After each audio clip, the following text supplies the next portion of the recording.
ছোট বাচ্চারা 10, 11, 12, 13 বছর দুধ খেলে তাদের সমস্যা হয়, বমি করে, পেটে ব্যথা হয়।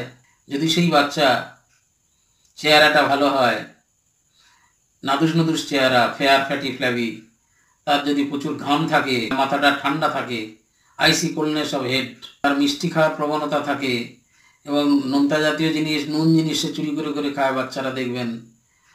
এছাড়া ডিম খেতে পছন্দ করে, সে ডিম ছাড়া সে খেতে চায় না। এই ধরনের বৈশিষ্ট্য যদি তার মধ্যে পাওয়া যায়। এছাড়া আরেকটা জিনিস আপনারা দেখবেন, তারা অখাদ্য জিনিস যেমন খড়ি, মাটি, চক, পেন্সিল, ইটের টুকরো, এগুলো তারা চুপি চুপি অজান্তে খায়। এই ধরনের ইনডাইজেস্টিবল থিং যদি তারা খেতে পছন্দ করে, তাদের যদি দুধ খেলে সমস্যা হয়, তখন আমরা প্রেসক্রাইব করি ক্যালকেরিয়া কার্ব।